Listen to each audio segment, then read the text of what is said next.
আপনার সঙ্গে বেশ কিছু নিরাপত্তা রক্ষী ছিল যারা এসেছিল ব্ল্যাক ড্রেস পরে, তারা আজকে দেখছি কোথাও গেল, মানে আমি ওদেরকে রিলিজ করে দিয়েছি। দেখুন, এসব নিয়ে অনেক চক্রান্ত চলছে, আমি সময় মতো মুখ খুলবো।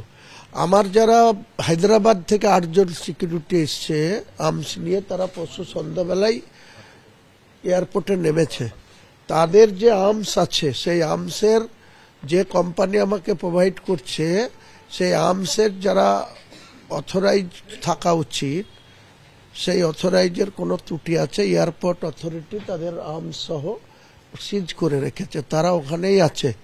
আবার ভোরবেলাতে লোক পাঠানো হয়েছে হায়দ্রাবাদে, কোম্পানি থেকে অথরাইজ এনে তারা আমার সঙ্গে কালকে, মানে এখানে বলছি কালকের তো আপনি বললেন যে হায়দ্রাবাদ এবং ব্যাঙ্গালোর থেকে তারা এসছে, মানে তাদেরকে কালকে যারা আপনারা 4 জন শো করলেন, ওরা সব লোকাল। আপনি জানতেন না? না, আমি লাস্ট মুহূর্তে তো এসে দেখলাম, তারপরে যখন খোঁজ নিলাম তারা বলছে এখানকার লোকাল। আমি লোকাল কাউকে রাখবো না। এটা কিভাবে? এটা যারা আছে এদের ভিতরে আছে, এখান থেকে করছে কারা, বুঝতে পারছেন আপনারা। আপনি আগের দিন কালকে একটা বললেন যে একেবারে উদ্বোধনের দিন একটা ব্লান্ডার হয়েছিল, মানে এটা কি করে?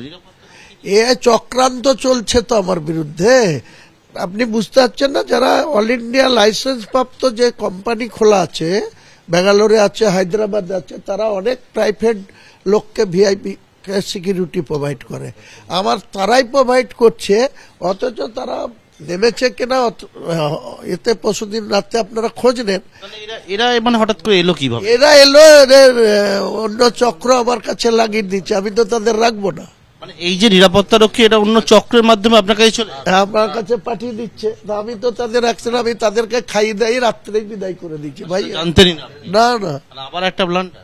ওই তো এসব চলছে, চলবে। কারা করছে? ভাই কারা করছে আপনারা বুঝতে পারছেন না?